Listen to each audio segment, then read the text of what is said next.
Hello दोस्तों, कैसे हैं आप सब। मैं उम्मीद करता हूं आप सब अच्छे होंगे, बढ़िया होंगे और स्वस्थ होंगे। आज हमारा जो जीएस स्पेशल टॉपिक है, वो आज टॉपिक हमने रखा है प्रांतीय चुनाव। 1937 में जो प्रांतीय चुनाव हुए थे, आज का हमारा जीएस स्पेशल टॉपिक ये है। और दूसरा टॉपिक है हमारा मुक्ति दिवस। ध्यान रखना, मॉडर्न हिस्ट्री के काफी इंपॉर्टेंट टॉपिक है। आप किसी भी एग्जाम की तैयारी करे हो, मॉडर्न हिस्ट्री से जो क्वेश्चन डायरेक्ट बनते हैं वो प्रांतीय चुनाव तथा मुक्ति दिवस से बनते हैं।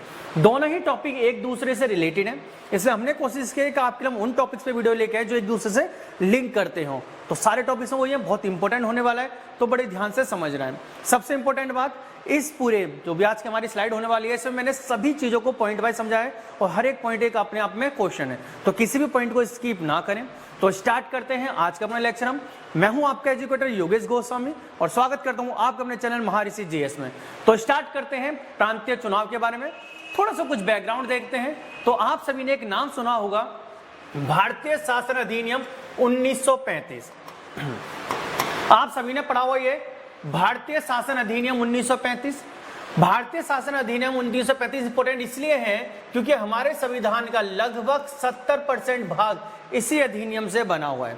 हमारा जो प्रेजेंट कॉन्स्टिट्यूशन यानी कि संविधान है, उसका 70% भाग इसी से बना है। और इसी अधिनियम के द्वारा भारत के अंदर 1937 में, फरवरी 1937 में 11 प्रांतों के अंदर चुनाव कराए गए थे। ध्यान रखना, बहुत ही इंपॉर्टेंट पॉइंट है ये कि कब प्रांतीय चुनाव कराए गए थे, कहां पर कराए गए थे, कितने राज्यों के अंदर कराए गए थे। तो हर एक पॉइंट बहुत ज्यादा इंपॉर्टेंट है। तो डेट आपको याद रखनी है, फरवरी 1937 में 11 प्रांतों के अंदर प्रांतीय विधान मंडलों के चुनाव कराए गए थे। ये चुनाव किस अधिनियम के अधीन कराए गए थे? तो वो था हमारा भारत शासन अधिनियम 1935। ध्यान रहेगा। चलिए नेक्स्ट पॉइंट की बात करते हैं। इसमें कांग्रेस को सबसे ज्यादा सफलता मिली थी। आप सभी को पता होगा कि आजादी से पहले भारत में सबसे बड़ी पार्टी जो आईएनसी, इंडियन नेशनल कांग्रेस थी। तो ये जो प्रांतीय चुनाव हुए थे, इसमें सबसे ज्यादा जो भारी सफलता प्राप्त हुई वो कांग्रेस को प्राप्त होती है। लगभग 8 राज्यों में कांग्रेस की सरकार उस टाइम बनती है। 8 राज्यों के अंदर, 8 प्रांतों के अंदर कांग्रेस अपनी सरकार बनाती है। 6 जो प्रांत है उसमें बहुमत के द्वारा जीतती है। ध्यान रखना, 6 प्रांत जो है इसमें बहुमत प्राप्त होती है, जिसमें हमारा मद्रास, बिहार, उड़ीसा, मध्य प्रांत, संयुक्त प्रांत और मुंबई है। ये 6 वो प्रांत हैं जहां पर कांग्रेस को बहुमत प्राप्त होती है और बहुमत से अपनी सरकार वो बनाते हैं। 2 प्रांत ऐसी हैं जहां पर मिली जुली यानी कि गठबंधन की सरकार बनती है। पहला हमारा है पश्चिमी उत्तर सीमा, दूसरा हमारा है असम के। तो 2 प्रांत ऐसे हैं जहां पर कांग्रेस एक मिली जुली सरकार बनाती है, दूसरी सरकारों के साथ जो दूसरी पार्टियां थी उनके साथ मिलकर सरकार का गठन करती है। 2 इंपॉर्टेंट राज्य हमारे पास आते हैं जिनके आपको सरकार के नाम याद रखने। पंजाब के अंदर यूनियनिस्ट पार्टी सरकार बनाती है। ध्यान रखना, पंजाब में सरकार कौन बनाती है?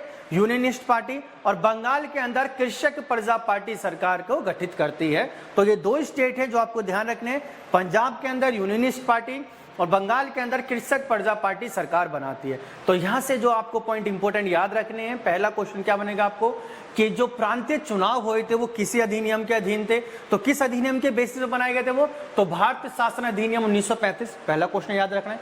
कब कराए गए थे? तो फरवरी 1937 में भारत के अंदर प्रांतीय चुनाव कराए गए थे। कितने प्रांतों के अंदर कराए गए थे? तो 11 प्रांतों के अंदर ये चुनाव थे।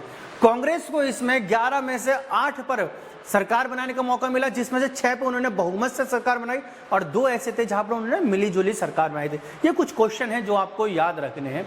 चलिए, अब चुनाव जीत चुकी है कांग्रेस, सरकार बना चुके, अब क्या होता है आगे कहानी को समझते हैं। तो 28 महीने बाद, 28 महीने तक बढ़िया सरकार चलती है। 28 महीने के बाद क्या होता है कि जो कांग्रेस है हमारी, अक्टूबर 1939 को जो कांग्रेस है, कांग्रेस के जो मंत्रिमंडल थे 8 प्रांतों के, अभी हमने पिछली स्लाइड में देखा था कि 11 में से 8 प्रांतों पर कांग्रेस ने सरकार बनाई थी। तो वहां के जो मंत्रिमंडल थे वो सब एक साथ इस्तीफा दे देते हैं। वो सभी क्या कर देते हैं? सामूहिक त्याग पत्र दे देते हैं। अभी चुनाव जीते थे, 28 महीने बाद ऐसा क्या हुआ कि सभी मंत्रिमंडलों ने 8 के 8 प्रांतों ने इस्तीफा दे दिया। डेट याद रखने, कब इस्तीफा दिया था? अक्टूबर 1939 को। क्यों दिया? तो इसका रीजन सिंपल सा था, कारण बहुत सिंपल सा है कि इस टाइम विश्व युद्ध चला हुआ था। आप सभी को पता होगा कि इस टाइम दुनिया के अंदर विश्व युद्ध सेकंड चल रहा था और ब्रिटिश गवर्नमेंट उसमें बहुत ज्यादा लॉस में थी। और ब्रिटिश गवर्नमेंट चाहती थी कि कैसे भी करके इंडियंस को इसके अंदर मजबूर किया जाए पार्टिसिपेट करने के लिए। और इसी सिचुएशन में ब्रिटिश ने यह अनाउंस कर दिया था कि जो इंडियंस है वो भी इसके अंदर पार्टिसिपेट करेंगे। और क्योंकि उन्होंने किसी भी पार्टी से नहीं पूछा था, तो कांग्रेस क्योंकि उस टाइम सबसे बड़ी पार्टी थी, तो इसको बहुत ज्यादा निराशा हुई, दुख पहुंचा, जिसके कारण उन्होंने क्या करा, पूरे मंत्रिमंडल ने इस्तीफा दे दिया था। तो रीजन आपको याद रखना है, बिना कांग्रेस की सहमति के भारत को द्वितीय विश्व युद्ध में शामिल किया गया, जिसके कारण कांग्रेस ने क्या करा, इस्तीफा दे दिया साहब। अब इस्तीफा देने के बाद क्या होता है, जिस टाइम इन्होंने इस्तीफा दिया ना, उस टाइम भारत के अंदर मुस्लिम लीग भी थी। अब मुस्लिम लीग ने क्या करा, 22 दिसंबर 1939 को, इंपॉर्टेंट डेट है याद रखना, 22 दिसंबर 1939 को मुक्ति दिवस के रूप में बनाया। कांग्रेस के इस्तीफा देने को मुस्लिम लीग ने मुक्ति दिवस के रूप में सेलिब्रेट किया। कब क्या, 22 दिसंबर 1939 को। और इसमें एकमात्र जो हिंदू नेता थे जिन्होंने उनका साथ दिया, वो थे हमारे बी.आर. अम्बेडकर साहब। तो ये क्वेश्चन भी अक्सर पूछ लिया जाता है कि मुक्ति दिवस में किस किस नेता ने पार्टिसिपेट किया था। तो एक तो मुस्लिम लीग हो गई हमारी, और दूसरे कौन से हिंदू नेता हो गए, बी.आर. अम्बेडकर, जिन्होंने पार्टिसिपेट किया था मुक्ति दिवस के अंदर। तो आपको मुक्ति दिवस भी क्लियर हो चुका होगा।